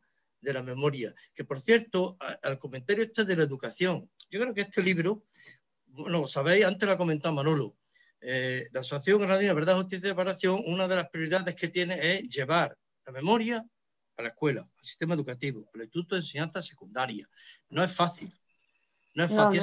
Esa sigue siendo la asignatura pendiente de la democracia, porque no hay voluntad política. De los privados, olvídate, solo en algunos cuando tenemos complicidad de los profesores. Tienen que ser valientes, porque saben que pueden tener problemas con los directores, con la junta escolar, con lo que sea. Y lo conseguimos a veces. Pero fijaos qué curioso, cuando llegamos a una clase y estamos reunidos con los alumnos, nos ceden una hora en la semana cultural o un profesor nos cede su hora, pues resulta que las chicas, la gente que más se interesa por esto, son precisamente las chicas, las estudiantes. Son las que vemos con más interés, cómo reciben la charla, y yo creo que este libro tienen que conocerlo. Hay que ir a la escuela. Ahora mismo eso ha sido lo más afectado por el coronavirus. Ha paralizado todo. Pero es fundamental llevar esto a la escuela y sobre todo que conozcan el blog, las estudiantes, ¿no? Yo creo que eso es la asignatura pendiente que tenemos y que es prioritaria, porque digamos las nietas, y ya no las nietas, sino las bisnietas, son las claro, que es que ya estamos hablando de bisnietas. Claro. Estamos hablando de bisnietas. Por eso digo que creo que había abierto una línea de activismo y de memorialismo muy interesante y que hay que apostar a fondo por ella, ¿no? Yo creo que hay que ir a los institutos apenas podamos, apenas este maldito bicho nos deje, hay que volver a los institutos y sobre todo estamos trabajando para que la nueva ley de memoria histórica, el anteproyecto de ley, incluya y se tome en serio lo de la memoria en el sistema educativo. Es imprescindible. Y por último, por cierto, hablando de mujeres, todavía no hay ni un monumento a las mujeres en Granada. Llevamos años reivindicando que el antiguo convento de San Gregorio, en la Calderería, sea conocido como lugar de memoria, porque allí fueron encarceladas muchas mujeres, violadas, en fin, maltratadas y fusiladas. Y bueno, ya solo quería añadir ese dato de reivindicativo, ¿no? De que hace falta un poco reivindicar la gran labor que hicieron las mujeres, ¿no? Como soporte de la memoria a sus maridos, en fin, en todos los niveles, ¿no? No, es que hay que seguir luchando contra el silencio. Es que claro, nuestras abuelas y nuestras madres vivieron ese silencio y parece que el silencio continúa. Seguimos silenciados. Entonces yo creo que es hora de hablar y es hora de contar, porque lo que no se cuenta parece que nunca existió. Y además queda ahí como si fuera una leyenda urbana. No, no, es que hay gente de verdad que lo pasó y hay gente de verdad que no lo está contando. Entonces, es muy importante recuperar estos testimonios, porque si no, se van a olvidar o se van a tergiversar o se van a contar como leyendas urbanas, porque realmente eso no pasó. Y en esta ola de negacionismo que nos está invadiendo por todos los sitios y con todos los temas, pues la verdad es que sería muy doloroso que este negacionismo también llegara a este tema, ¿no? Entonces creo que es muy importante trabajar en ello. Quería yo añadir por lo que acaba de comentar Paco, que parece que las chicas son como más sensibles a este tema, y yo creo que hay una razón, porque estas historias nos las cuentan las madres, son las mujeres en general, por lo que yo sé, las que sirven de vía de transmisión de todas estas cuestiones. Entonces son relatos, a mí lo de mi bisabuela me lo contó un día mi madre y le regañé encima, digo, pero bueno, ¿cómo has tardado tanto tiempo en contarme esta cuestión? Y es eso, el silencio y el miedo. Fue la estrategia fascista que mejor les vino y que mejor funcionó y sigue funcionando en estos temas. Sí, yo creo que mi madre, cuando yo he hablado con ella para escribir su historia, hay dos cosas que ella nunca olvida, ¿no? Una es el miedo y otra es el hambre. Y el hambre. El hambre. O sea, mi madre es el hambre. Sí, mi madre no soporta también. levantarse de la mesa que quede nada en el plato, porque siempre dice, ya, bastante hambre pasa en la guerra. O sea, entonces ese hambre es recurrente en ella, ¿no? Entonces es el hambre y el miedo, pero vamos que... yo que, bueno, por circunstancias familiares tuve mucha relación con mis abuelos, ¿no? Y mi abuelo era socialista.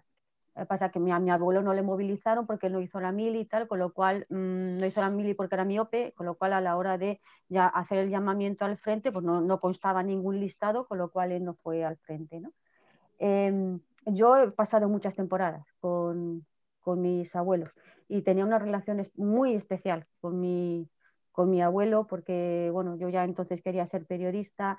Él era corrector de libros de la Editorial Aguilar, que la Editorial Aguilar además era un nido de rojos y de masones, y teníamos como mucha complicidad, ¿no?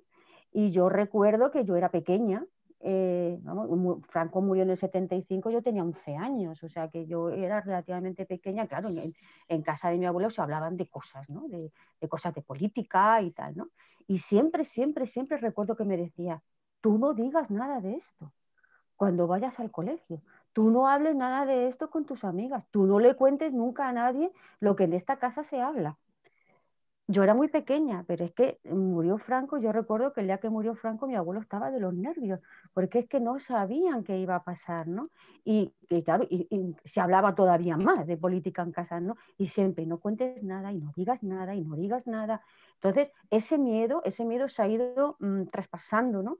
De generación en generación, cállate y no digas nada, cállate y no digas nada, ¿no? Entonces, yo creo que es hora ya de romper. Hay que romper porque ya no tenemos que tener miedo. Y hay que luchar, además, por no volver a tener miedo. Sí, en ese sentido yo añadiría que hablabas del hambre, aunque se nos traslada muchas veces en esa recreación histórica de que fue poco menos que una maldición bíblica por la guerra, un castigo justo por esa guerra que enfrentó a hermanos. El hambre no fue sino una operación más organizada desde el propio régimen, ¿no? Se estaban enviando, hay datos en los que se ve que se estaban enviando partidas de alimentos a Alemania para devolverle y pagarle todo el apoyo militar que Alemania prestó a Franco durante la Guerra Civil, ¿no? Y el famoso extraperlo no fue sino un mecanismo también de enriquecimiento. No solo estaba tolerado, sino que muchos gerifaltes del régimen, hacía falta tener contactos con ellos, pues se enriquecieron con ese extraperlo. O sea que realmente el hambre fue una forma de seguir castigando a la población, porque los que eran afectos al franquismo estaban dentro de esa estructura administrativa del nuevo régimen o estaban vinculados económicamente al franquismo. Esos no pasaron hambre, esos son los que ahora salen hablando y diciendo que con Franco pues no se vivía tan mal.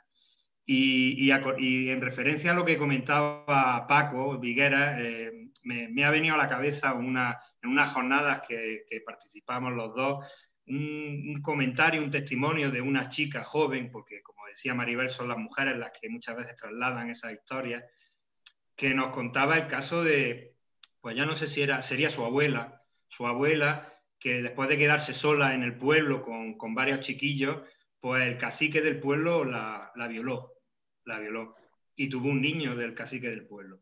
Y entonces estaba doblemente estigmatizada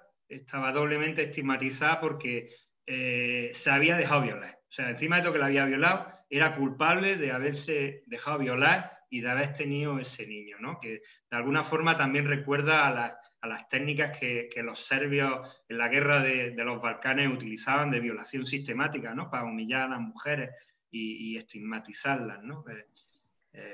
En fin, que son situaciones pues que se ve claramente como las mujeres, bueno, porque a los hombres nos torturan, nos matan, pero las humillaciones que sufren las mujeres, pues muchas veces por su condición, ¿no? de mujer, ¿no? Hay una pregunta que hace Juanma Peregrina, que dice, hablando de represión sufrida por mujeres, ¿había represión ejercida por mujeres? ¿No había empatía entre ellas?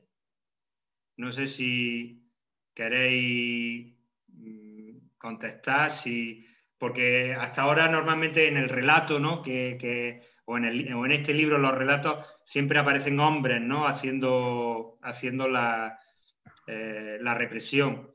Pero bueno, Paco ha citado a las monjas de San Gregorio, por ejemplo. Claro. No sé si Paco conoce más casos de mujeres haciendo represión. Las mujeres, pues ya saben, la sección femenina, de Falange, ¿no? Claro.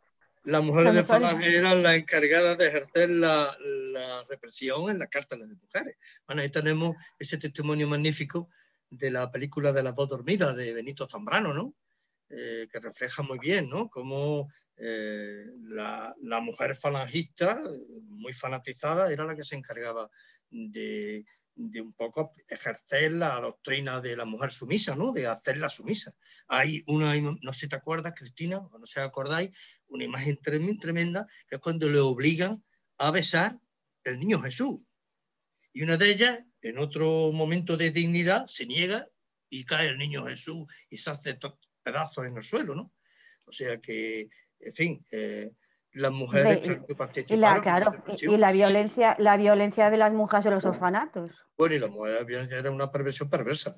Yo te puedo decir que yo estuve en un colegio de monjas, sin ir más lejos, ahí en la Plaza de los Tiros, en la Mercedaria, y recuerdo que era el reglazo, los libros, en fin, lo que todos hemos contado con la franquista. Yo aquello lo sufrí, pero mira, había incluso todavía un castigo más perverso.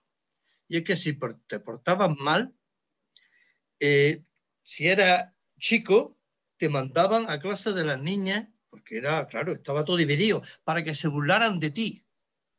Y después la venganza era que cuando una niña se portaba mal, la mandaban a clase de los niños para que se burlaran de ella. O sea, esos eran castigos perversos que iban modelando eso, una forma, una mentalidad, niño contra niña, y porque la idea era esa, ¿no?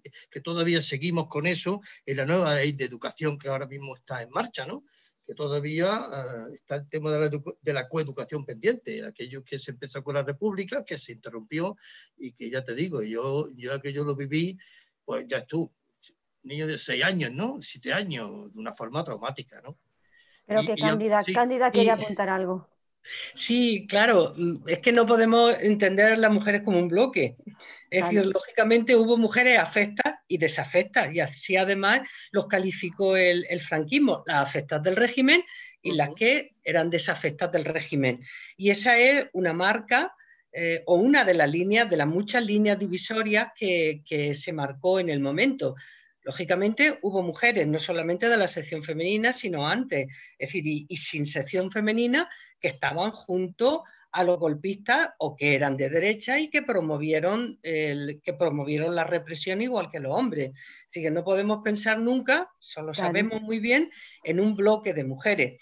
Hoy hemos estado hablando de esas mujeres cuya memoria no ha sido escrita ni ha sido rescatada, porque es la historia de las mujeres que sufrieron represión, como bien habéis dicho, por ellas o por sus maridos, como bien señalaba Maribel, incluso la gran mayoría de ellas, o una parte muy importante, no tenían una práctica política reconocida como sindicalista o como feminista o como política, sino, bueno, estaban en esos entornos.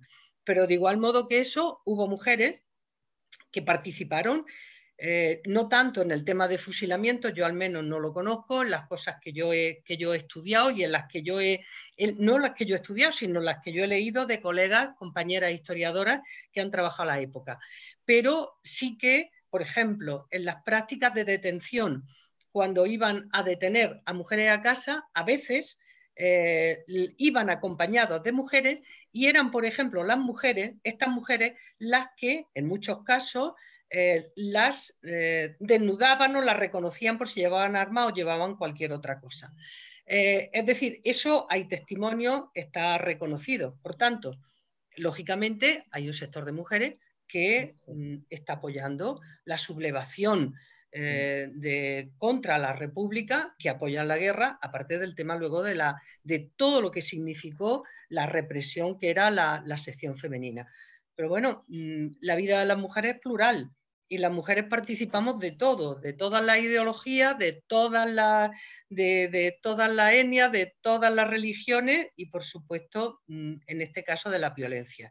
Claro, una de las cuestiones que nos podríamos plantear, ¿esas mujeres sufrieron también violencia? Desde nuestro análisis, sí. Desde el análisis de historiadora de las mujeres, como yo hago, esas mujeres, ellas también fueron objeto de violencia, aunque no del mismo modo que las desafectas. ¿Por qué? Pues porque fueron sumisas, no las dejaban hablar, en fin, toda esa represión simbólica a la que hemos hecho referencia, que ellas padecieron sin ser conscientes. Es muy interesante yo aparte de decir, como habéis señalado, yo soy del mundo antiguo, como habéis dicho, pero dirijo una revista, la revista Arenal, desde hace muchos años y por suerte hemos publicado en la revista pues bastantes trabajos sobre el franquismo. El que estamos preparando ahora es muy interesante, el que sale ahora en diciembre, no es sobre represión, sino es sobre las transgresiones de mujeres en el franquismo, que es bien interesante, es decir, modelos de transgresión en mujeres en dictadura, ¿no? Se llama transgresiones. Y claro, ahí encontramos pues, muchas mujeres que fueron afectas al régimen y que tuvieron un proceso de conciencia o incluso la propia reconversión que quiso hacer la sección femenina. Es curioso, a final de los años 70, para intentar reubicarse en un mundo que ya había cambiado, ¿no? Entonces, bueno, eran solo un apunte sobre que hubo mujeres. No conozco ningún trabajo sobre mujeres que asesinaran directamente, pero de luego que participaron delatando, apoyando, etcétera, sí que hubo. Pero, claro, las mujeres no están todas en un sitio, estamos en todas partes. Muy bien, muchas gracias. Pues ya nos estamos aproximando a las 9 y son 2 horas, ¿no?, las que hemos estado de esta exposición, esta conferencia tan interesante. Agradecer a Paco Viguera y a Cándida Martínez su magnífico análisis, a Cristina Prieto pues su aportación con este libro, con este relato que ella ha desarrollado y el proyecto que van a seguir desarrollando de otras nietas de la memoria. Y bueno, por supuesto al Ateneo y a Jesús Ambel por como decía al principio, darnos este respiro intelectual dentro de la pandemia y el confinamiento en el que vivimos. Agradecer a todos los asistentes y su interés y nada más, que nos seguimos viendo. No sé si Jesús quiere decir algo desde el Ateneo, presentar o publicitar la próxima conferencia que ya tiene prevista. No, solo daros las gracias, saber que la memoria democrática e histórica tendrá siempre su sitio en el Ateneo, porque me parece que es una manera de respirar en la actualidad, a propósito precisamente del saber en reserva que hay en la memoria y que todavía tenemos que explotar en la actualidad.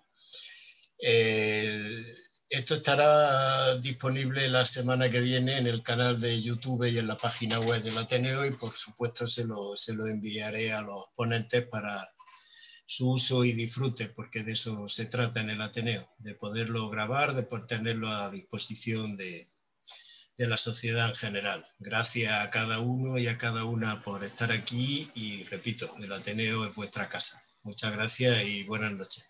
Gracias a vosotros. Chao. Muchas gracias. Buenas noches. Buenas noches. Hasta luego. Chao.